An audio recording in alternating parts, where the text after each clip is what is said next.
Welcome to Sleepy Slasher Sunday, starring Kaylee. I'm sleepy. I'm pushing her. I'm pushing her, guys. It's true. So she is brain dead during this.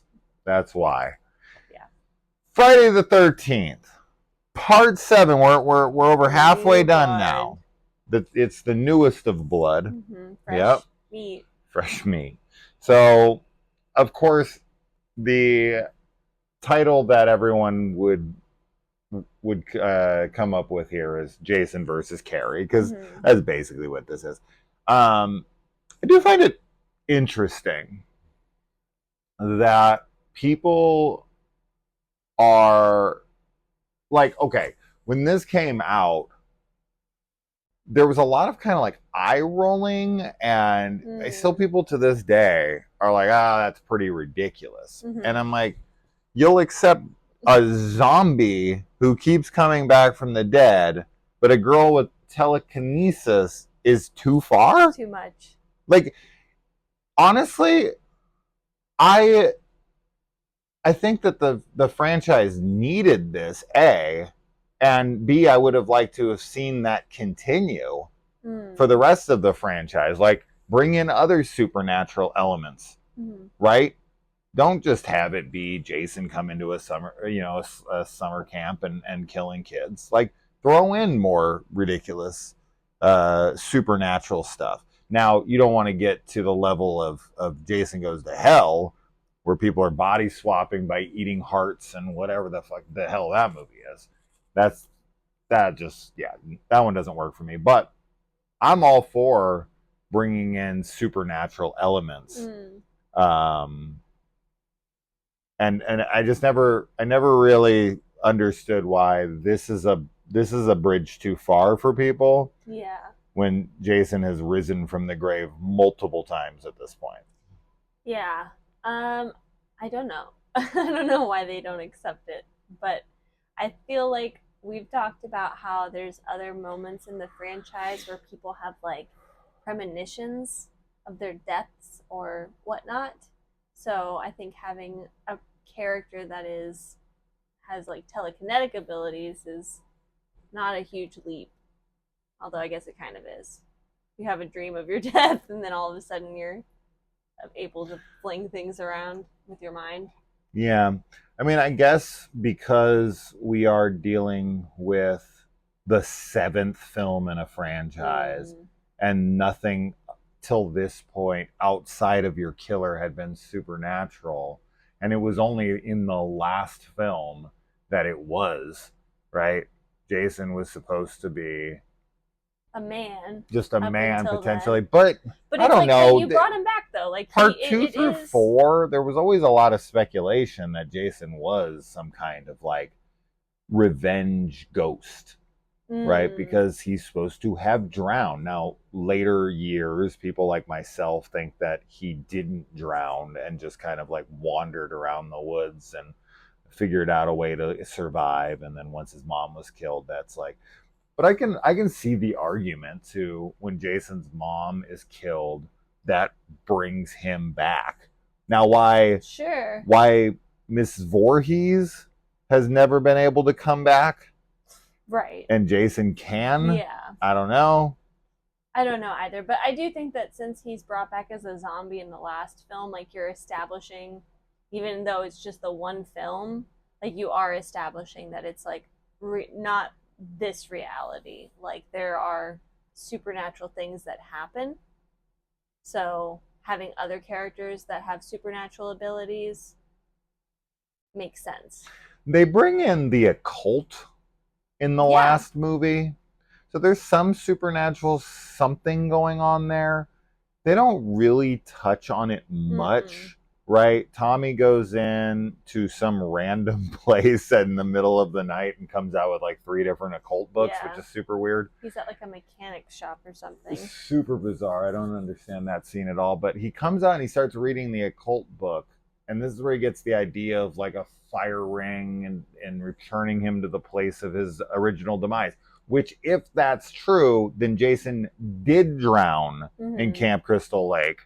Because that was his original death. Right. because we already said if his death was Tommy sticking a machete through his head. Yeah. But once again, this is where I had said that in the previous one. Tommy should think Jason's death took place in his old cabin. Right? Yeah. To Tommy, he's sitting there like, unless he believes like, okay, Jason's come back before this. But maybe that's why he can come back in this one, is because Tommy didn't do it where he was supposed to. He was supposed to do it in another one. I'm giving this movie way too much credit. They didn't think of that shit at all. They didn't care. But regardless, but anyway, the whole occult thing in that, I guess, is somewhat supernatural. Okay, question about the opening of this movie, because I've always been super confused about this. Is Jason at the bottom of the lake when Tina kills her father accidentally? Yes. No. He's not, right? Like, no. That's years before. Yeah. I mean, I know it's years before. Yeah, no. But when I was a kid, I always used to think like Jason's down there. Jason's down there at that time. So much more time. Yeah. Right? Because she's probably This probably happens at the same time that like Tommy's going up against Jason, if anything. They're like the same age. I just feel like Jason's body is really, like, his clothes and everything are like really rotted for being under. It looks like he's been under the water for a long time. Yeah. Like years. And I don't know how much time is supposed to have passed between Tommy putting Jason at the bottom of the lake and Tina freeing him. Yeah. Like, I don't know if we have I don't think there's any way to gauge a clear answer. I don't know, because it's like still the 80s. So it's like, I would think that when Tina is a kid, it's like the same age as or the same time of Can't be the 80s. Of Tommy being a kid. It can't be the 80s. Why? Because the original one starts in 1980. We jump up 5 years for parts 2 through 4, and then Tommy ages up about a decade at least. So they're in the mid 90s in this movie at least.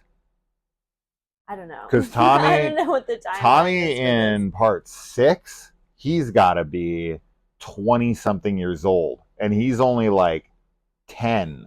So it's been over a decade and 5. So it's been at least 15 years since 1980. So I'd say we're in 1995, 1996 at this point, because I feel like he's been under the water for a year or so. Is Tina 20, or is she like a teen? I think Tina's supposed to be like a teenager of some sort, like 17 to 19. So yeah, I mean, and she's like 10, which would mean that Jason was. I mean, I think really it's just Jason's not in the water when her dad dies. I don't think so, because he's in the water when Jason's not in the water until Tommy puts him there. Yeah. Right? Before that, he's just out in the woods. Yeah. So yeah, I don't think he's there. I don't think so maybe either. He's watching from the woods, but if he's supposed to be down there, if the Tina kid stuff happens after Tommy puts Jason in the water, then we're in like 2005. There's no way. Right? But the timeline in this franchise never has made any sense.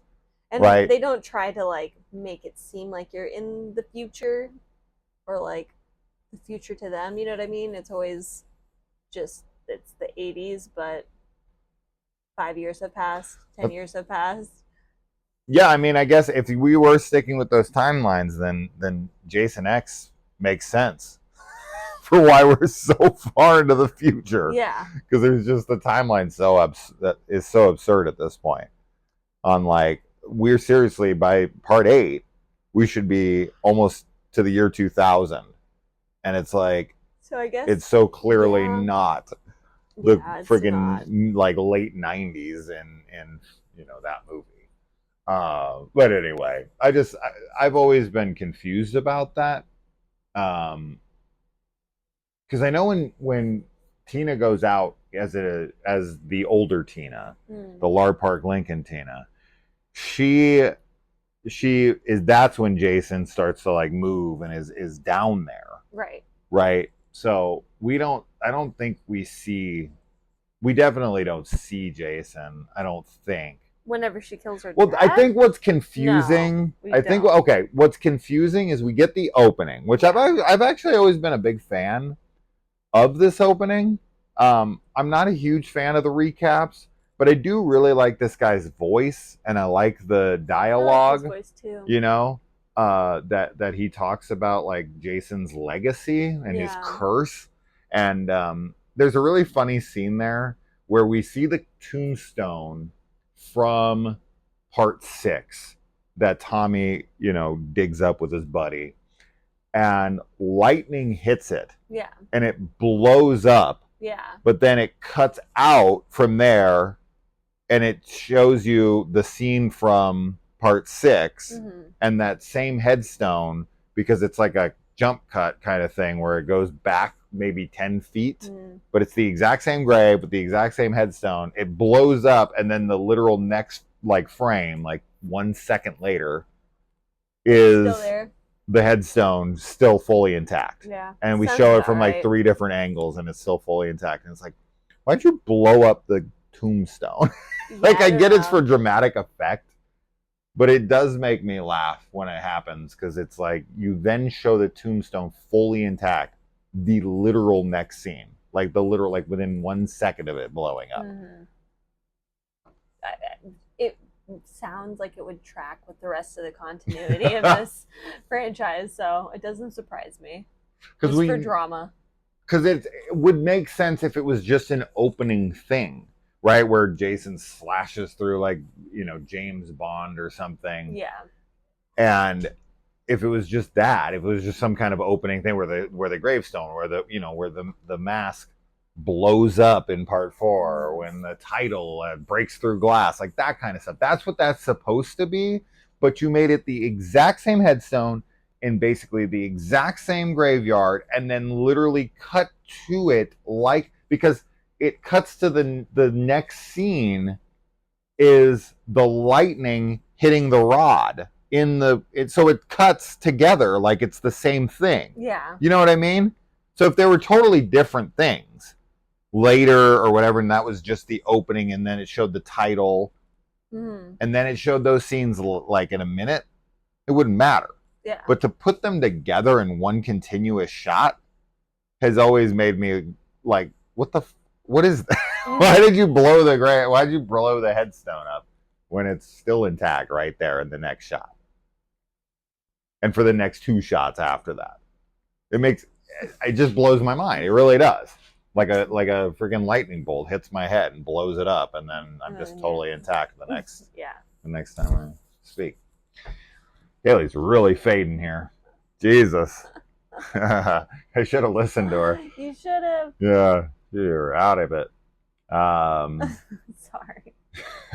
You're just sitting here talking about the tombstone. I'm like, yeah, I know, it blows up. And I can look. I can see your eyes. You're just like, I can see it in your eyes. Going on. I always go on. I don't know. This is what I do. I don't know why they do that. It's a really bad editing choice, and I don't think that they care. I think that it was for drama's sake. I agree. But yeah. We get some foreshadowing though in our titles, because the mask splits down the center and opens up. I like that. And then of course that's what happens with Jason later in the movie. So that was pretty cool. The music in this one, while worked on by Harry Manfredini like the other ones, he has a co-composer here. This one's a lot more like, you know what though? I do wonder if, because this one's like 1987, right? And Terminator is like 84. The music sounds almost very Terminator-y. Jason acts like a freaking T1, a T800, the Arnold Terminator. He walks like a Terminator in this one.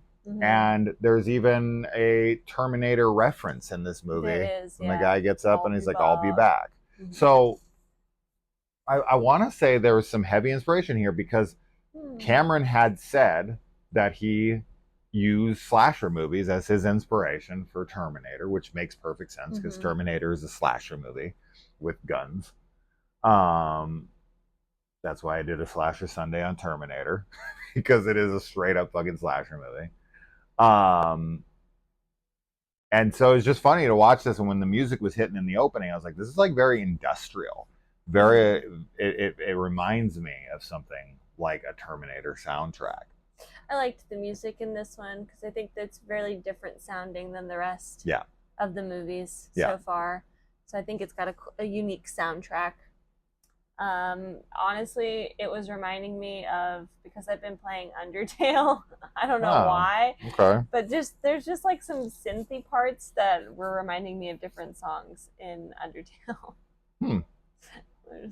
Okay. I'm sure there's no I don't correlation between either of those things other than the synthy parts. I don't have a reference point. Yeah. I've listened to you play it a little bit, but I don't remember any of it. Yeah. This is our introduction to Kane Hodder entering the franchise for this and the next 3 subsequent movies thereafter. His Jason is a much more like serious Jason. I feel like, especially after the last one when we had like the fun, well, even though the Jason wasn't goofy, but like he kind of felt goofier. I don't know. The other Jasons have like more personality to them and like the way they walk and stuff. This like one's much more robotic. And this one is much more robotic. So yeah. This Jason feels the strongest. Yes, he does. Right. He's definitely like the scariest with his physicality, I feel. Yeah. Yeah. Yeah, he doesn't feel like a man anymore. No. Right. As to where in part like 2 and 3 especially, he very much feels like just a dude. He feels And then 4 he starts to feel a little more monstrous but still fairly mannish. 5, of course, he's just a man, so that he's very man, he's just a regular guy in that, so that would make sense. 6, it's a combo leaning somewhere in the middle of that. We are starting to get a little bit more robotic, but there's still some looseness to the walk. And this just looks like a bodybuilder who can barely like stretch his body in any way. It's just kind of like just stalking. Yeah, he's very stocky. Very stocky. Yeah. And I feel like he doesn't move his head a lot. Yeah. But I think the Terminator comparison is very apt. Yeah, it makes sense. It makes sense for sure. Did you know, Kaylee, I've told you this before, so let's see if you remember. No, she remembers for sure. There was in our home state here of Arizona, a Jason that looked pretty similar to the one in this one and the last one and the next one. Because he's in the bottom of the lake at the end of 6, in the beginning and the end of 7, and in the beginning of 8. But we have like a replication of that. We had one in Lake Pleasant here in Arizona. Unfortunately, back in like 2018, the state had it removed for whatever freaking reason. Super lame. Yeah. It was like a tourist destination kind of thing for scuba divers and stuff to go down there and find it. I've never wanted to scuba dive, but I would scuba dive to find Jason. Yeah. I would totally do that. So super lame. They got rid of it. Yeah. You can look up pictures of it and video. Some people have YouTube videos of them, swimming down there to find him, which is pretty cool. It's really cool. I would definitely have liked to have gone down there. Yeah, absolutely. Yeah, it would be funny if you prank someone and had like someone in the suit. I was just thinking that you go down there and then they like move. And I don't know how you could do it. I think you would have a heart attack. There'd have to be like, this person needs to wear an oxygen tank. Yeah, I know. Right? You got to breathe. Yeah, they'd have to build like a giant like case outside that is like Jason shaped and looks like Jason, and then the human would have to be inside. But they would also still have to be able to move. So it's ridiculous. It would not be possible. Bad News Cruise Dr. Cruz, I asshole, don't like him. Yeah, he terrible sucks. person. I feel And like it's fairly obvious from the beginning that he's taking advantage of Tina. oh, sure, of course.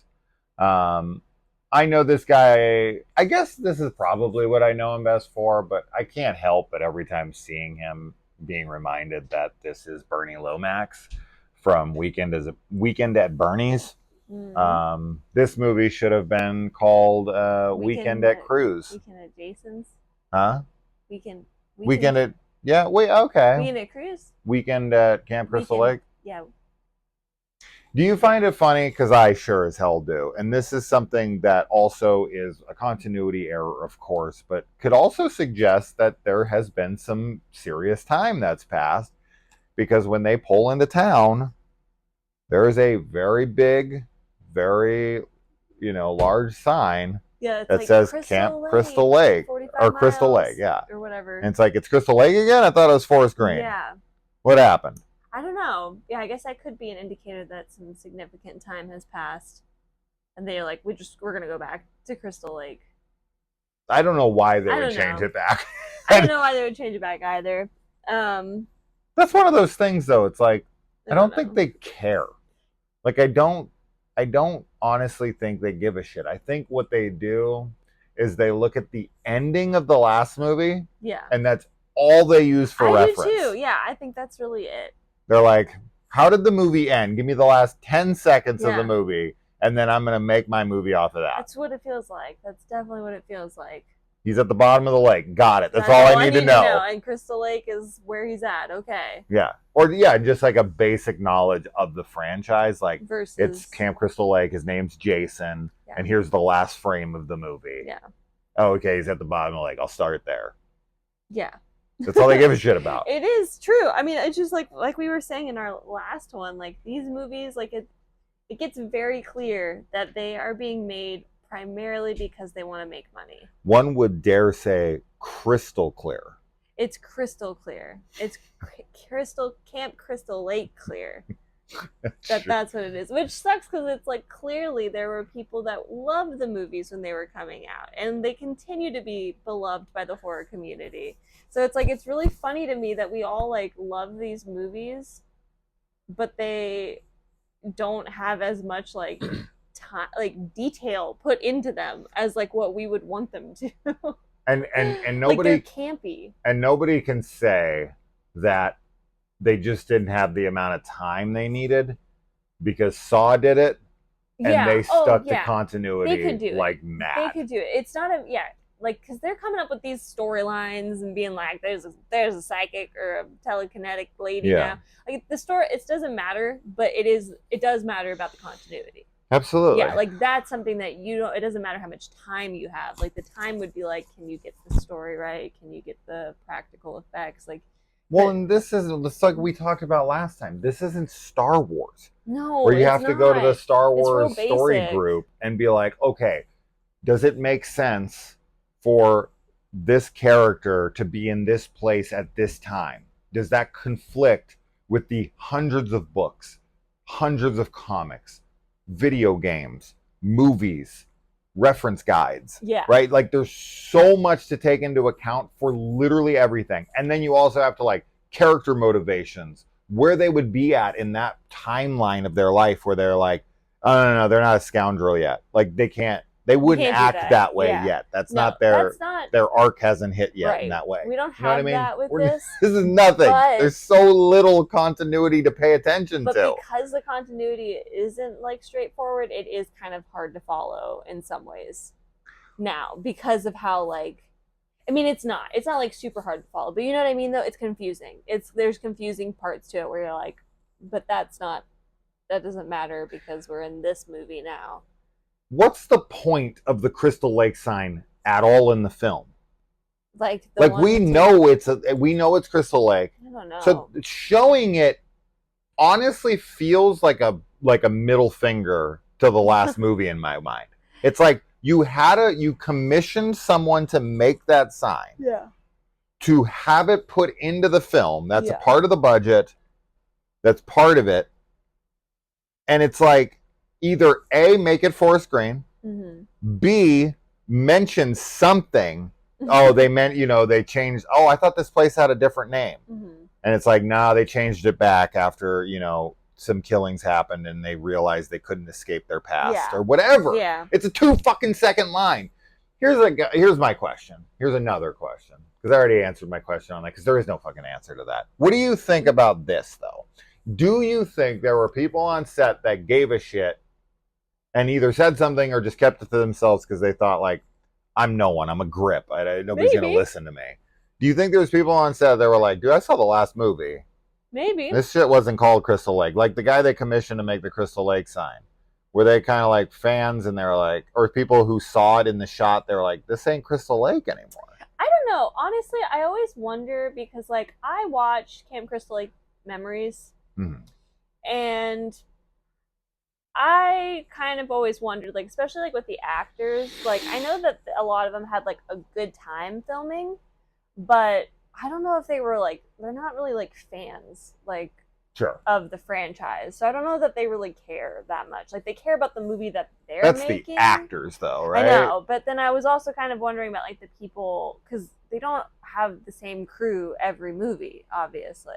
So I don't know if there are people that were like on the crew from the beginning. I would think not. Yeah. So I don't know. Yeah, I don't know if they also like look at it like, oh, this is a job and like I want to make this movie good, but like I don't really care about the others or whatever. Which I think does make a big difference. I think that when you have a franchise, like, it's important to get people that like at every level of the movie making process care about the story of the franchise. There's nothing in this film that would be complicated or disruptive of the story that they're trying to tell with minor tweaks to make the continuity work. There's nothing in this film. So the excuse of like, well, they didn't want to have to worry about that. They wanted to tell the story they wanted to tell. That doesn't work here. Yeah. This is like, you don't show the Crystal Lake sign. There's so few continuity errors here, but they're big ones. So it's kind of like, but they're so simple to not do. Yeah. That's what pisses me off. It's like, it does feel like you don't care. It feels like it's a paycheck to you. Yes. But it's like, I know John Carl Buechler does care because he is a horror fan or was a horror fan. Rest in peace. But regardless, he was a horror fan. He made horror films. Whether it was Troll or whatever. Like, this guy was a special effects makeup artist, and he started doing directing. And I know he cares. So it just makes me wonder, like, did back then they didn't think anyone would give a shit? Because it kind of reminds me of? It reminds me of the Hammer movies, where it's like all they pay attention to is where Dracula died last. That's a really good point. And then everything else from there, it's like, yeah, fuck everything else we said. Yeah, that's a really good point. We've been watching the Hammer films, and I was thinking that really very hardcore with this last movie that we watched. Yeah. It's always like, wherever Dracula died, they pay attention to that. I think. But then everything else, they don't care. Okay, aside from Friday, like, you have the Halloween franchise. Because I was going to say, like, franchises are kind of a new thing, right? Like, in the 80s, in general? No.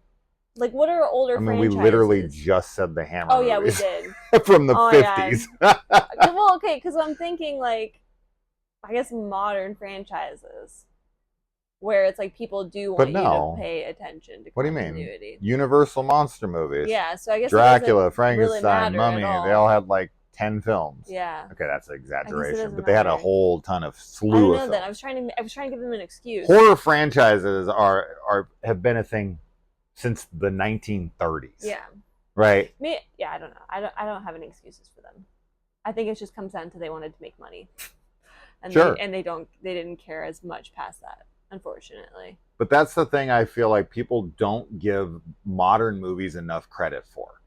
We have like the Avengers MCU type shit now, where it's like everything is connected and all of the stuff has to fit the continuity. And yeah, you might, if you're like a total sweaty kind of person, you could absolutely find continuity issues if you really looked. But like, in your face, egregious, Right. we don't give a shit continuity errors. Yeah, And I like know we harp on this in Camp every Crystal film. Lake sign. I know that's nothing to some people, but we love this shit and it just feels lazy. It does. That's it. It does. That's it. Let's move on. I'm going to probably bring up some other continuity issues, but I won't harp on them too much. That's our pitch for this time. I'm sure we'll do it in the next one. We do it every time. Can't help ourselves.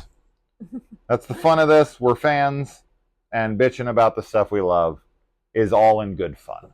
Yeah. Actually, I'm a big fan of this movie. I mean, to give my opinion on it really quick, one thing that this franchise has in the first 8 films, in particularly, I love the characters in all of these. I'm a big fan of like the teens in these, and I think that's something that these major franchise horror films like the Nightmare on Elm Streets and like the Fridays and all these movies, they do them super. Like I think Friday does it the best.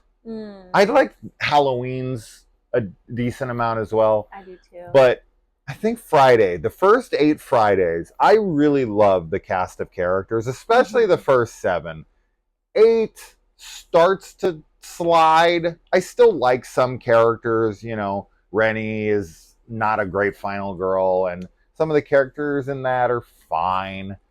But I love the characters in this one. I love the characters in all the previous entries. So, and this has like maybe the biggest ensemble of like teen body count characters. Yeah. There's so many kids. There's a lot. And it is a shame, a massive shame, that this is the one that got butchered by the MPAA so hard because they put in so many kills. There's so many characters to kill in this movie. Yeah. What's the body count in this movie? It's got to be like 15, 20 people. And you see almost nothing. They cut it all out. Which really sucks. We were looking at some of the deleted kills. And there's some good stuff. Really good ones in there. Really the head crush. The head crush was really cool. The black kid in the van, they crush his head and smash it down. Yeah. That was awesome. That could be one of the greats of the franchise. Definitely. Yeah. And then my favorite kill in this, which also got edited though, is the sleeping bag kill. But the like unedited version when he's just like whacking her sleeping bag against the tree, like, and one of them is in slow motion. Yeah, but it's like you just hear the crunching and like, and the amount of blood that comes out of the sack. It would have been great to see all that. But I mean, I like, even like when we get just the one whack, I'm still like, oh. But it's good with one, but it's way better with like 4. Yeah, I don't know. Yeah, there's a lot of kills that are like all of them basically are cut down or totally taken out. But the characters they're good. They're definitely good, and I agree with you. I think that the Friday franchise definitely up to the first 7. I'll see how I feel about the rest of them because I've not seen like the later Fridays a lot, so I don't remember the characters, but I do think that they're very memorable and very much those like they're just the memorable slasher like victims. Yeah. And yeah, I like them. Yeah, and this is a super badass final girl, right? I mean, yeah, she has an unfair advantage. She does. I feel very bad for Tina because especially with this watch, I was like really kind of like focusing on how much Dr. Cruz has like set her up for failure. Yeah. And in such a horrible way because she really was like very traumatized from killing her dad. Yeah, and think. Like not intentionally. Like this is one of those things, right? Like she's mad at him and she's like, I wish you would die or whatever. Because she's just a kid and she's just saying things, but she doesn't realize that she's like got powers, And so it's very tragic that she kills him because she doesn't know that her emotions can harm people. And then to like later on in life, like basically just be groomed by this doctor to be as like her mom says, like an emotional wreck. Like he like makes her into an emotional wreck because he wants to document her telekinetic powers. Yeah. Like what? So she's like so not set up to be stable. No. But despite that, she faces up against Jason like pretty well. Yeah. I think they made a kind of an executive decision here with her going up against Jason, having to have some kind of leg up because Jason at this point is so He's so powerful strong, yeah. and so unstoppable that the final girl is at this point kind of becoming ridiculous because it's Yeah. like how can and the last person who could take him out is like a bigger man and he has help from his girlfriend and all that stuff, but Tina going up against like Yeah. if Tina tried to go up against Jason in this one and best him without superpowers, it would have just felt stupid. Right? Because Yeah. there's just no way, dude. You just can't stop Jason at this point. It takes someone who literally is like a superhero. Well, and I like that it's like superpowers versus like she's like a trained like martial artist or something, Yeah. Because I think that would have felt like really weird, but somehow like the superpowers, like it's campy, but it fits in with the 80s and like I like it. I definitely think it's fine. Like it's fine in here. It's better than a sewer full of toxic waste, I'll tell you that. Yeah. Okay. When Nick comes up to try to help Tina when she's dropped her clothes, she's such a dick. She's such a dick, and he really takes it like poorly on himself. He's very self-deprecating after, and it's like you didn't do shit wrong. This chick sucks. I feel like there's a She is a red flag. She's red flag central, dude. yeah. The whole movie. Yeah, I mean, again, she's not equipped to be like emotionally stable, and like, but I don't know. I feel like there's a trend where sometimes you've seen in like different '80s movies that you've shown me where like the girls kind of overreact to guys like when they're doing nothing really. Yeah. And I don't know what that is. Feminism. But it's not though. It's like they just like get like angry for like no reason. It was 80s woke. But maybe. I don't know. Maybe they are trying to be like she doesn't need a man to pick up her stuff. Bean, you're always trying to jump in the frame. She's wants always here when we She do sees reviews. the comments you guys leave, I know. and she's like, I want more but comments. she's like always on the table whenever we review. She wants to be with us. Yeah, she listens. She wants to be with us. She doesn't always watch the movies. Grogu watches the movies with us. He does. That's why he really over there having nightmares. He didn't have nightmares. He's been having nightmares. Yeah. He's Oh no. and he's a little kick in his Grogu, leg. You can't watch horror movies. Yeah. No Late more. at night. No more. Yeah, I mean, I think the scene is meant to play obviously as like he awkwardly is touching her underwear and is like, "Oh, I'm sorry." Yeah. And she's just like flustered and embarrassed and angry and she just lashes out at him and he's like, "I don't care, she's hot." Yeah. Ultimately. Yeah. Which is fine, honestly. Like now that I like say it that way, I feel like anybody could do that. Like if there's like a hot guy that's like helping you and you don't know him and he's like touching your underwear and stuff, it's like a really intimate, weird thing. Sure. Like you're gonna like defense mechanism is gonna be like, I'm gonna be mean because like this is super embarrassing and weird. Yeah. So I think it's fine. I think her reaction's fine. Yeah. Yeah, you're right. Mm-hmm. Nick is definitely one of the better looking guys in the franchise. He is. He's a good guy. He definitely comes across that way in this movie. Like he's only there for his cousin, so he's not like really trying to get involved with all the like friend group drama that's happening with everybody that's there trying to party. And he really cares about Tina. Because I feel like this franchise is like overloaded with like really good looking women. Yeah. And I feel like there's slim pickings when it comes to guys. There's not none. There's definitely some. He's like the hunkier of the guys. Like I feel like a lot of the guys from the other movies, even if they're like supposed to be like the good looking ones or whatever, they're like smaller. And he's like tall and like beefy. Yeah. And like the other ones all feel I'd say smaller. I'd say Paul is fairly fit from part 4. Guy who gets the shot to the dick. Mm-hmm. I would say Mark from 2 in the wheelchair. Mm, He's a little buffer, stockier. Yeah, you're right. There's not a ton. Most of them are smaller guys, even if they are good looking. mm-hmm. They are more thin. But yeah, you're right. Yeah, he's definitely like the hunkiest Mm-hmm. guy up until this point for sure. And like always, I mean, there's a lot of very attractive women in this movie. Yeah. Um, you Mm-hmm. know, and we get Sally from Slumber Party Massacre 2. You are so Yeah, weird. she's just that's her voice. I Yeah, mean, that it's is her voice. She has yeah, a really like nasally voice. yeah, She's such a cutie. She's so adorable, and she gets naked in this too. And sort of. I but I wonder. don't know if I it's a think body that's a body double. double I in the was wondering because water. it's like underneath her and everything. I was like, is that her? Because she doesn't get naked in Summer Party Massacre 2. And that's a movie And you that's a would. movie that you'd But think then she would. again, there's a porn star. Yeah, Or no, I'm sorry, porn star is not correct.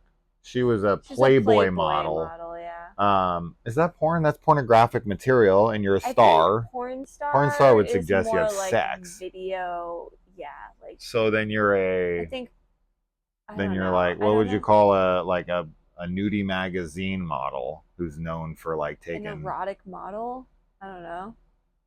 yeah, I don't know. But she's really cute, and not that actress, but Sally. Oh yeah, In Sally's this, she's cute. super cute, and yeah, I'm glad she's in a Friday film. We get a lot of boobage from Robin. Yes. She's straight up just like brought in to show nudity. Yeah. She's really shitty to her friend, and I They don't like I how didn't they like treat. that I don't like how she treats either. her at I don't remember all. what her friend's name is, but I really like every time I've seen this, I like her so much. She's just like she seems so cute and sweet, and when she's like you need to get some work done, and she's like when she gets herself like Yeah, with makeup or whatever and like gets her cute little dress on and she's like need a work. little touch-up Yeah. job, my ass. Yeah. Yeah, She's so she cute. has my favorite stalking scene of the film. I think Yeah. her scene with Jason. I have no idea why she thinks the dude she's into is outside. I guess it's I don't because her. know. I guess it's because him and Robin are upstairs having sex, and she just doesn't fathom that that's happening. But it's like Did it she doesn't even think look that like they she went tries outside to to smoke smoke? weed. That's what I thought. But then But they he's like were smoking sitting weed on in the the couch. house. Yeah, Yeah. all the time. So I don't know. She It's a doesn't even check the house is the weird thing. no. It's a good stalking scene though, and she's It got a is. fantastic like yell, like or scream. Yeah. She's got a really good. Uh, She's got some good lungs on yeah, she her. does. So Yeah. she's She's great. she's one of those deaths where you actually like because there's a lot of characters throughout, even characters I love. Like, Crispin Glover's character in part 4, or Mm. like there's a ton of them where they die and it's just more fun. Mm-hmm. But with this Hers girl, is scary and it's sad. just you feel bad You because she's so do. like nerdy and like Yeah. I don't know, she feels like such easy prey, Yeah, and she she feels does. like She feels very vulnerable. you know what it is? It's because most of the other people, like for instance, like with Crispin Glover's character, in Friday 4, he just got laid. He's having a great time. Things are going well for him. This girl has had a shit time the whole time she's here. She's an Yeah. absolute sweetheart to Tina. When she comes in, she's like telling her, like, nah, fuck that girl. She's always like that. And, just stick around. And like she's Yeah. on her side. She's super sweet. Yeah. She's very meek and like, shy, and she's just there to try to have a good time with her friend, and everything's Yeah. not going her way. Well, and then she just dies in the most horrible way. Yeah. She has the scariest death. And it's like, man, it really is a bummer to watch. It is. And yeah, you're right. Her friend is really shitty to her because she's like, we both decided, like, we agreed we're going to have a good time or whatever, she says. Yeah. And then she's like, so I'm going to do that. Yeah. Like, well, and she also puts her down, like, well, yeah. He's out of your league. Yeah, like, you because need she a little wants touch-up him. work. 100%.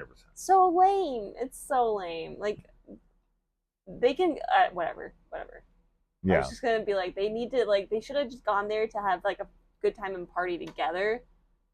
Oh, that's not gonna but happen. instead the men got involved. I mean, most girls But like that specifically hang out with someone who they think is not as attractive as them, so so that they don't lame. have It's competition. so lame to do to anybody. Yeah, Like whether you're a guy or a girl. Like if you're hanging out with somebody because they make you feel better about yourself in some kind of way, yeah, like you're a bad person to do absolutely, that. Like absolutely, no. Like you should be friends with people because you love them and they make you happy and you like to be around them. of course. But the real awful girl, the popular or the Oh, like rich Melissa. girl, oh my god. She I think that actress maybe just has one of these Yeah, faces where 100%. she just really looks like a snobby rich girl. And the way she plays her is great because like I hate her so much. 100%. I'm just like this chick sucks so bad. The nerdy girl we were talking about is her name's Maddie. Maddie, yeah. Maddie. Yeah. Yeah, and she's looking. The stoner guy is David, and then Robin is the redhead.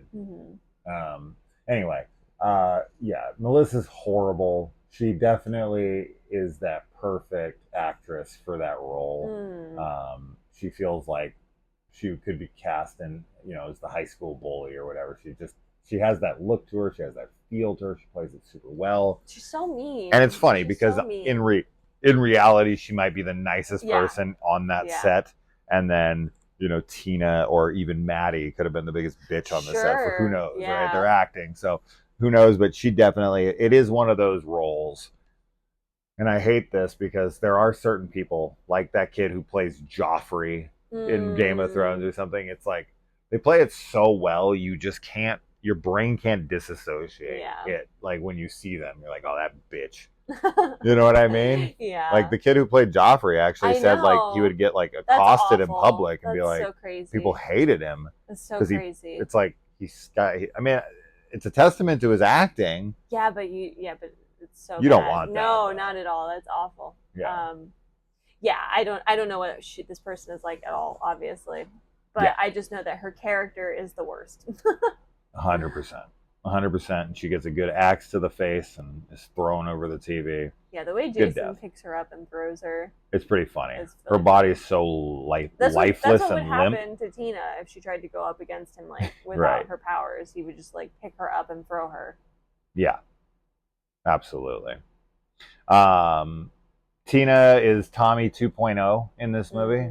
She accidentally unleashes Jason onto everybody, and it is kind of her fault.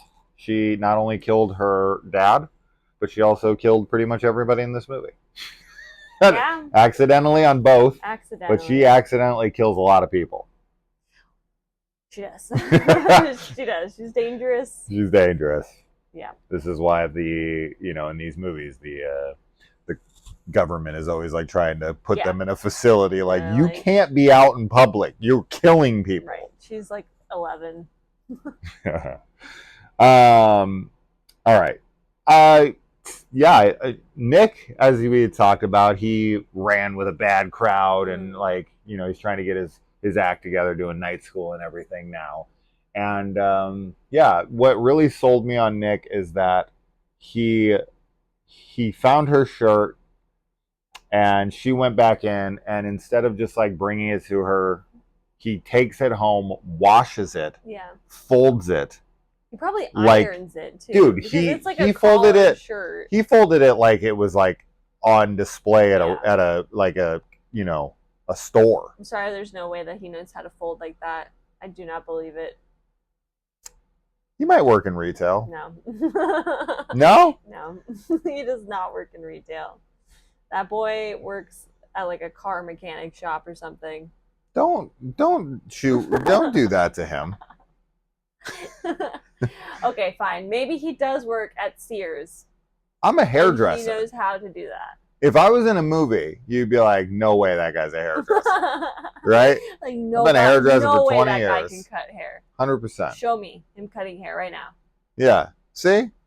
All right, I'm judging. I'm judging a book by its cover.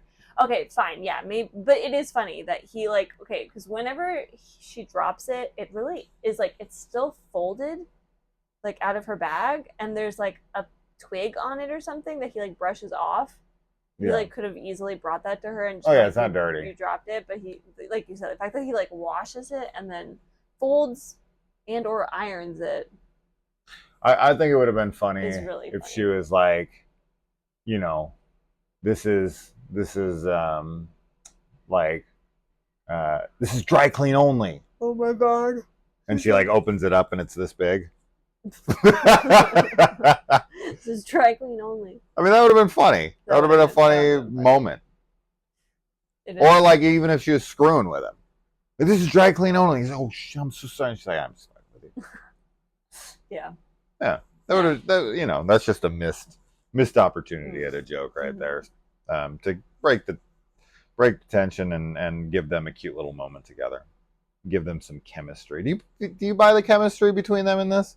It's okay. It's the fine. rock tossing scene, I think, is like one scene where I'm like, okay, maybe.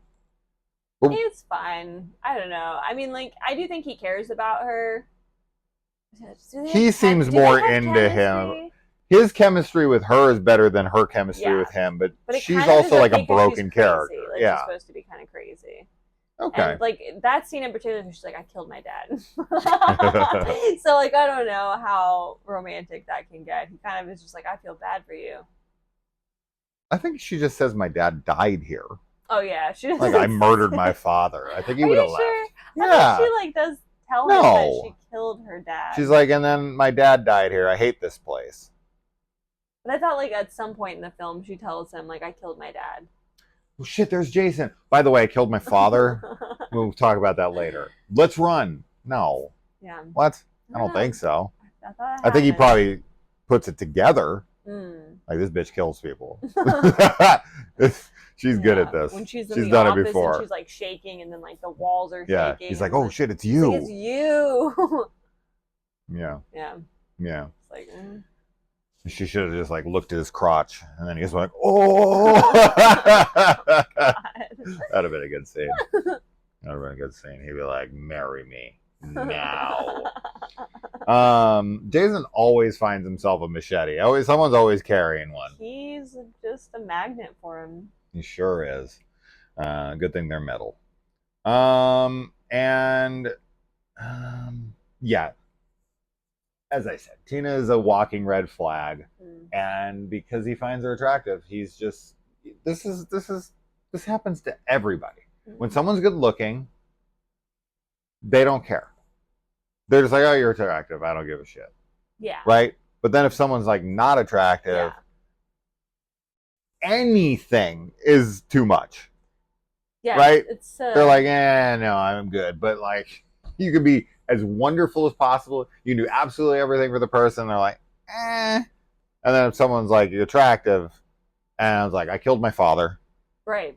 I'm probably going to get everyone here killed. Yeah. And he's like, can I have your number? She's like, I'm delusional. I see things. Yeah. He's like, what's your bra size again? He's like, oh. It's ridiculous, but it is true. Not a good bias that we have as humans. No, it's not. And it's like societally conditioned. It's super lame. Why does the girl from Slumber Party Massacre 2 not try at any point to swim to shore when Jason pops up next to her in the water? I don't know. She just kind of sits there and just splashes around, and then he goes under the water, and she just still kind of swims there like the girl in Jaws. Yeah. Never tries to make her way to shore, which, by the way, I don't know if you noticed. It's like right there. Is like 2 feet in front of her. Yeah, it's really close. And somehow the water is 14 feet deep below her. I know. When she's 4 feet from shore. I said 2 feet, now it's 4 feet. The lake is like...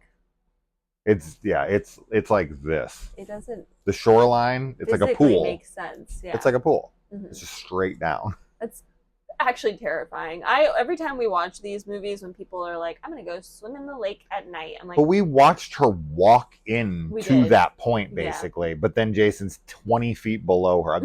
My numbers keep changing. Who's got the continuity issues now?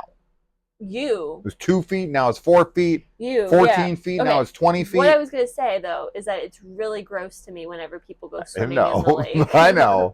Because I don't know if anybody that's watching has swam in a lake. I have. Probably many some times. people. It's I awful. lived in Lake Arrowhead. It's so awful. I don't know why people would do it. At night, naked, no. Like, what? Why? Yeah. Gross. It's very common in these. It's just an excuse to get a girl naked. I know that. But it's just like I know that. Like, oh yeah. I also always think it's funny too. Like now when I see Jason, especially in this one, he goes in the water quite a bit. Mm-hmm. I'm like, he's not afraid of the water anymore. Because like in my head, he's terrified of it. Canon, yeah. In the 8th one. Oh yeah, that's right. Mommy, yeah, please help, or whatever, and the water comes out. Yeah, my headcanon is that he's terrified of water and lakes, especially because of his childhood trauma. I think that's one of the plot points of Freddy versus Jason, right? It makes sense. That's his. But like, in this Achilles one, heel. he's like, I'm gonna go under. Like he's a fucking dolphin in this one. He's like, when he comes out. Yeah, I don't know. Jason has a fucking blowhole on the. He doesn't care. He's emotionless in this one. 100. He really is. He has like no humor. Or personality. Zero. You could tell him tons of jokes. He would just be like, and he would just kill you. Yeah. Guaranteed. Yeah. Guaranteed. Did you ever see Arsenio Hall interview Jason? Maybe. I think you showed me this where he's just literally sitting there silent. Jason went on a talk show. Kane Hodder. Yeah. Right? Yeah. I have seen this. Yeah. It's funny because he's like asking him questions about the movie, like when the movie comes out or something, one. and he's just like. It was for promotion of part 8, if memory serves. Yeah, that's good. That's what he would be like if you told him jokes. But then he would kill you. But then he would kill you. Yeah. They left that part out. And oh my God, Melissa trying to make Nick jealous by screwing around with Eddie. So awful. So lame. I also don't like. I mean, movies still do this, but it's really funny to me, like, because in the 80s, like, being a nerd was, like, the bad thing that you could be. And, like, now so many people are into, like, nerdy stuff. Like, it's not nearly as much of a stigma. But, like, this guy's, like, talking about his sci-fi novel or, like, movie idea or whatever. And it doesn't sound that weird. Like, it really doesn't sound that weird. But they all act like he's talking about something insane. And I'm just like... He's just like telling you his ideas. We live in such a weird time for someone like me who grew up in like the 80s and the 90s and was like bullied or shit on by people because I was into nerdy things. Yeah. Because if you look now, you've got people like Vin Diesel who are like, he's like super into Dungeons and Dragons. Every celebrity is into Dungeons and Dragons now, Henry Cavill, who's like this big, tough, all-American look. He's not from America, but he looks like he has that look to him.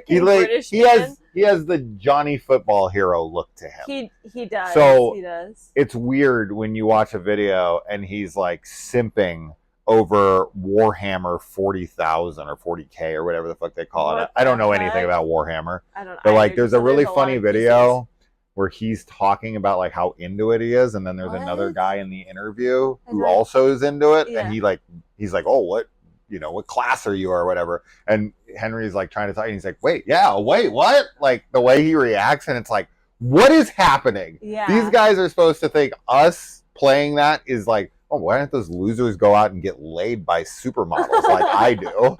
Why aren't they banging Victoria's Secret models like I do in a Lamborghini?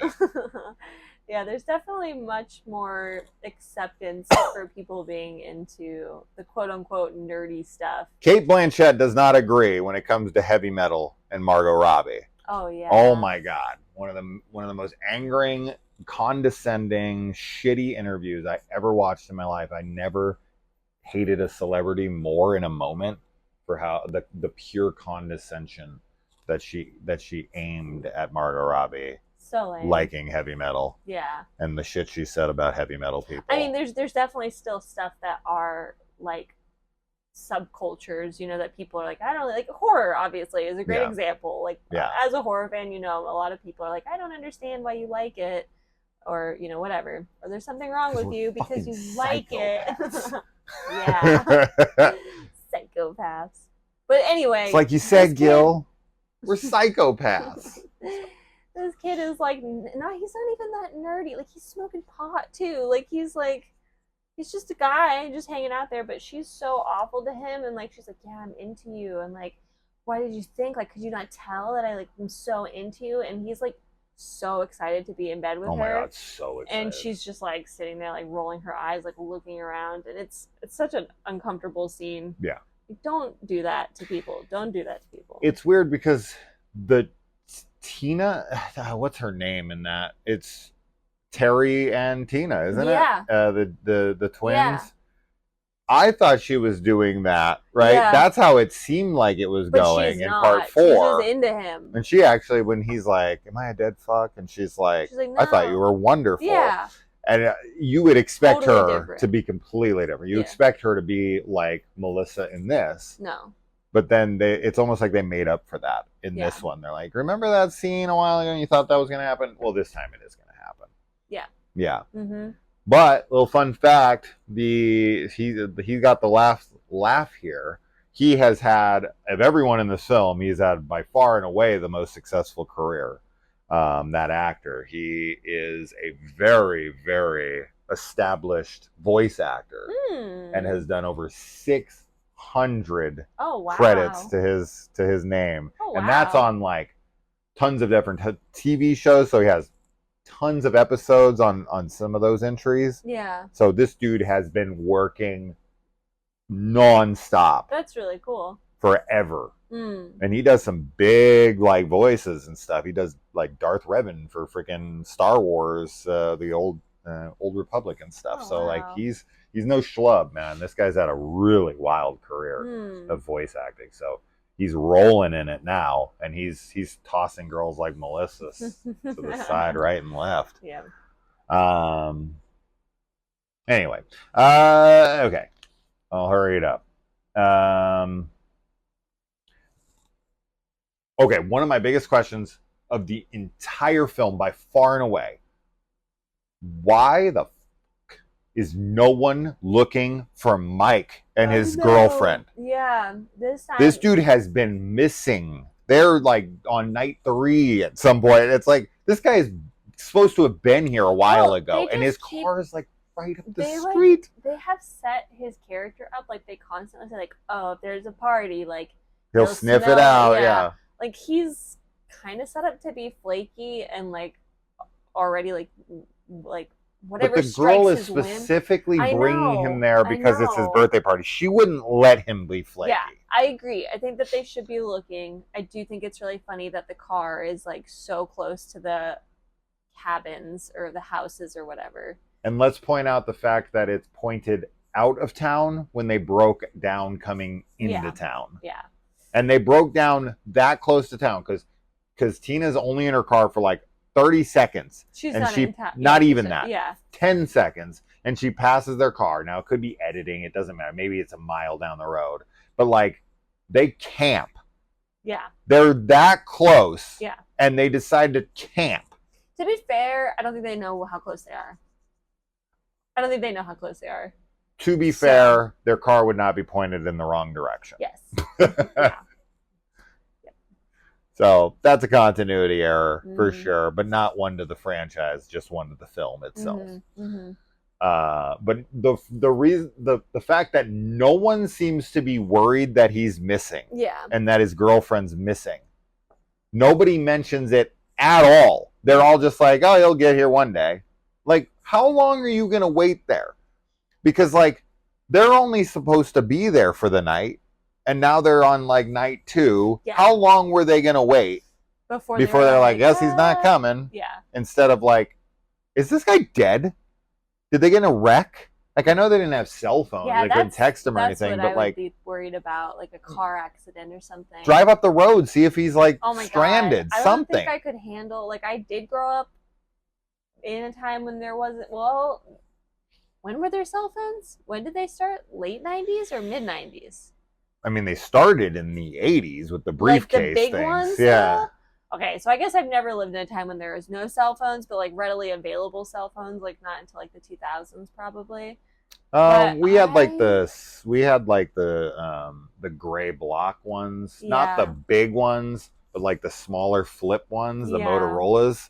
We had those in the like 94 5 was when those like Verizon and them like that was like a big thing. Like everyone Yeah, I started don't getting think them. I could handle like to think of like okay, you running late, coming home from work Yeah, or and something, just not and knowing just how not to knowing. contact Oh me. my god, no.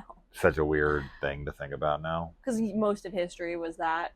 Like, let me send you a letter. 99.9% of Let me human send you a history. letter that will get there in like months and Yeah. tell you that I'm alive. But then by the time you get that letter, I will have died.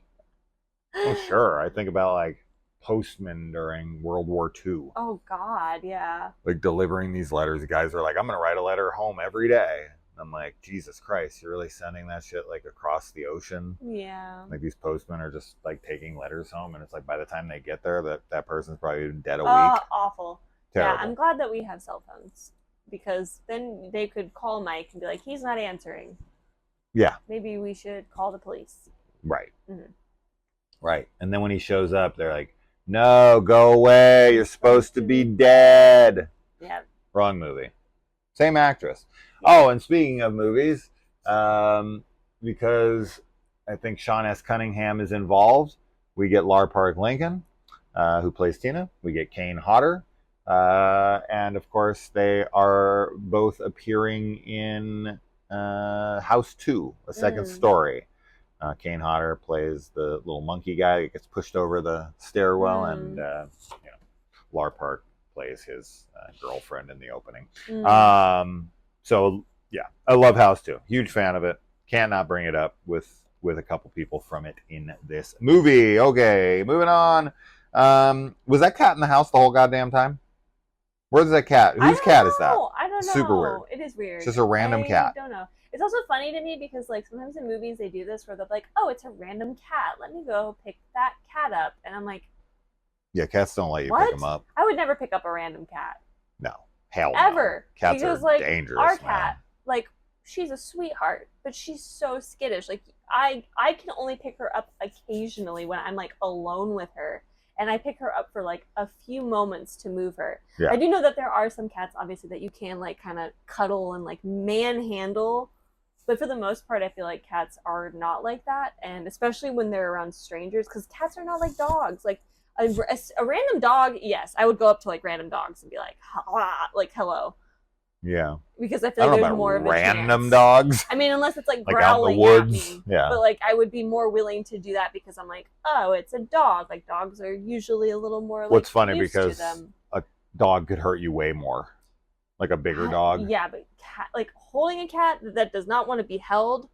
Speak of the cat. Speak of the little the claws, the teeth, like she can scratch you up a bit, but a dog can maim you for life. Yeah. Right. But could I kill don't know you. where that cat comes from. Yeah, I have no idea.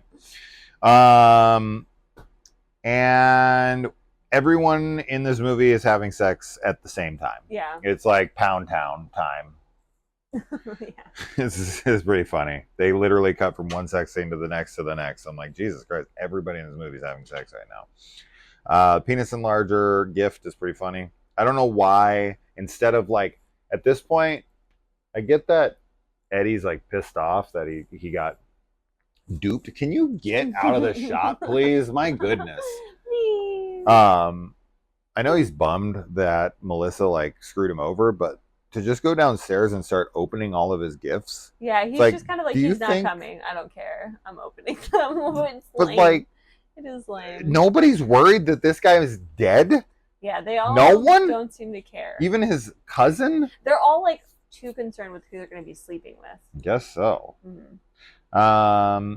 And Robin did not die in this movie. In the deleted scene, her alternate death, yes, she died. But this, getting thrown out a window into the second story, I mean, how many people, like, freaking Trish launches herself through a window in the fourth movie, and is fine. This girl gets thrown. Advocate for this is that she, like, lands in a way that does just, like, we see how she lands, and she does not break anything. Okay. Maybe she's got weak bones. Maybe she's glass from freaking Unbreakable. She's Mr. Glass. You never saw that movie? No, but I think of the character from SpongeBob that's like, every day I wake up and I break my arms, like my limbs are made out of glass. You never seen any of those, huh? It's a trilogy of No, movies. no. No, no. Anya Taylor-Joy's in 2 and 3. Mm. So I'll show it to me. I'll show them to you. Show it to me. I'll show it to me. I'll show it to myself. um, okay. Dr. Cruz pushes mom into Jason to get away. Awful. Evil, bad man. Woo! He deserved a much more brutal death than he got. Yeah, he just got like he just gets like a weed whacker to his stomach. That Jason is like, even though I've already punched through a man's chest in this movie, and I punch him away, like I specifically want to use the weed whacker. Yeah. I like how after Jason's been electrocuted by her, he's like always very confused on what's going on. He's like, what the fuck? But like as soon as he gets electrocuted, he is done with the stalking, done with the silent stuff. He's just like full Terminator, bursting through everything, not waiting, crushing through doors. Yeah. He does like kind of react very panzily towards like gasoline being sprayed on him. He's like, oh, and I'm like, you could literally just walk right through that and kill her. Maybe it burns him before it's lit. Like maybe he's got sensitive skin. He's got sensitive zombie skin. And I'm that cat right now with you so hard. His zombie skin is like, no. Maybe. But yeah, he's just like, oh god, he's like throwing himself around to get away from it, and it's like, it's funny. Are you the Wicked Witch of the West, dude? What's wrong with you? It's funny too because like she squirts some on herself as well. Oh yeah, she takes her jacket off. Okay, but it's not only on her jacket; it's like in her hair. Yeah, I'm like, it's on you. It's mostly on her jacket, so she's just trying to be safe. She can't take her hair off. She takes her wig off, and then she takes her fake teeth out, and freaking Nick looks up. He's like, "What the? Should have went to bed with Melissa." Jason weighs a lot in this movie. He falls through stairs, dude. If you were to fall, have you guys ever watched like an action movie when stunt people throw themselves down stairs? Like stairs don't break from the weight of a human landing on them, but Jason weighs he's waterlogged. Yeah. Like those people who are always like, you're not a 95 pounds soaking wet. Jason's like, hold my beer, hold my machete. At least 500 pounds soaking wet. He's like 1,000 pounds soaking wet, dude. And he looks it in this movie. He looks like he's made out of pure metal, like a Terminator. That's what he is. He's a Terminator in this. Proof. Yeah. Because he falls through the stairs. Proof. Yeah. He's got a metal skeleton under there. Yeah. Full of water. Full of water, too. That's screwing up his circuitry. That's why he has no personality in this. He's like, I don't know what the fuck. I don't even know what the hell I'm talking about anymore. Beep, beep. Beep, boop, boop. Sounds like, never mind. And I like how Tina is completely unfazed by Jason's face when it's revealed. It's really funny. She doesn't even blink. No, she's just like she's in Carrie mode at that time. She doesn't scream. She's at the prom. She's on stage, and she's like, "They're all gonna laugh at you." Yeah, she is in the zone, the kill zone. Kill zone. Yeah. Okay. That's it. But a normal, well-adjusted human seeing Jason's face would be like, "What the fuck is that?" The house explosion in this movie, like, is so massive, and it just feels like it's out of like a freaking action movie or something. Yeah, it's bigger for this franchise than you would expect. Yeah, it's but even What About Bob has a whole house exploding like that. True. So you can have it in any genre, but I don't know. It felt kind of out of place. Like the title blows up, not the houses in these movies. Yeah. And then, hey man, that doesn't kill him. It's like, what can kill this guy? And cue domestic violence daddy. He comes popping up out of the water. Yeah. So here's the question I have for you. Number one, dad kind of deserved it. He was beating mom. Yeah. 100%. But Just kidding. Jason the comes one time it's gonna be on camera. Some people are not going to find that funny, and I don't give a shit. Get a sense of humor. But yes, the question remains. Tina kills her dad right there in the dock, right there at the edge of the water. Are they suggesting that his body is still in that water? Yeah. They didn't recover that body. That would have been the easiest body to find in the history of body recovery. Yeah, that's what it seems like. It seems like his body is still there. Because not only that, babe, but they got rid of the wreckage, built a new dock, and never recovered his body. They got all that crap out of the water, but they were like, no body here. And it just so happened to still be in the exact same place in which it was, the dock fell before. Maybe he floated down into the 50 meters below or whatever, but then came back up to save his daughter and just happened to come out of that same spot. Because the only other explanation is because she I don't even know. I don't know. Why is his body intact? Right? Young? It should be. He should be looking even worse than Jason. Probably. Sure. Well, yeah. I don't know. I don't like this ending. Oh, it's stupid, for sure. The ending actually really sucks. It makes no sense. It doesn't make any sense. At all. I don't feel like she needed to have her dad come back. If he was zombie looking, maybe, but how did they not recover his body? Yeah, I don't know why he looks, because it's not like he's an angel or something. He is just, it's supposed to be his body, in the lake. So that alone is also do you think annoying, it's supposed to be an entity, like a ghost entity that she summoned? That's the only thing that makes any sense. Maybe to it's me. that.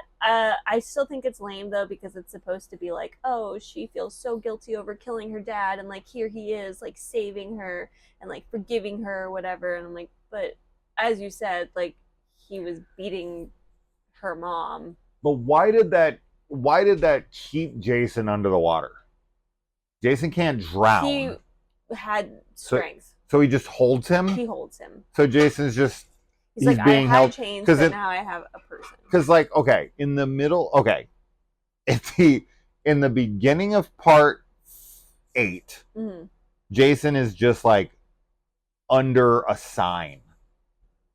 So did, the dad, hold him down and then put a sign on top of him? And then Jason's oh, no, my weakness. I can't lift a sign. Yeah, it's a stupid ending. I don't know. It doesn't make sense. It doesn't make sense, and I don't like it. And I also don't like the other part of the ending. Because Tina frees Jason by breaking his chain.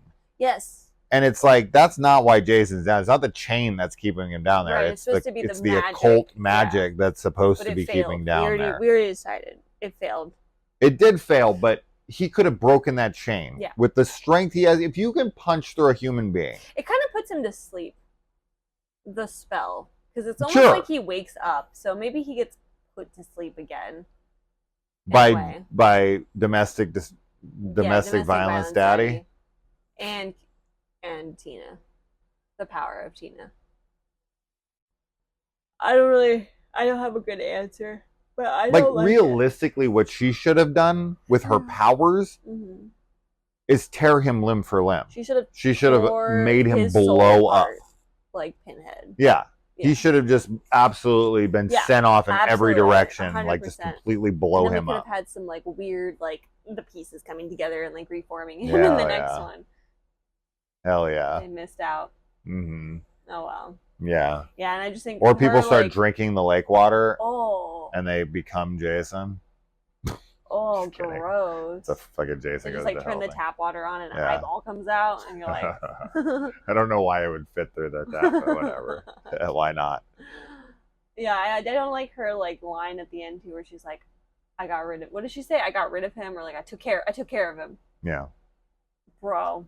He's how? He's I'm scared. What do you mean? Yeah. Take care of him. And she's at least she gets to get in an ambulance with him, because Paul and Ginny. Yeah. Ginny's where's Paul? Yeah.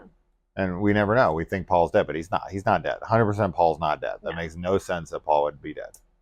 Yeah, at least Tina gets into the ambulance with her boy toy, Her bow her bow, toy, boy toy, bow toy. boy toy. Yeah, I don't get it. The ending of this makes zero sense to me in any way, shape, or form. I can't come up with a legitimate reason. And as I said, she should have blew his ass up with her powers. She could pull him. She could have pulled his head off, his arms, his legs, everything. It could have just like starfished, and then arm rips off. Another arm rips off. You know what I mean? Yeah. That would make way more sense than Ghost Daddy. Yeah. Starring Bill Cosby. Ghost Dad. Yeah. Anyway. All right, that's it. Now we're gonna do Monster Monday, right, babe? No, we watched the movie. We did. We'll record tomorrow. Okay, that's that. Friday 7 in the books. Jason versus Carrie. That's that. That's it. All right, guys. I'm going to sleep. Bye. Bye.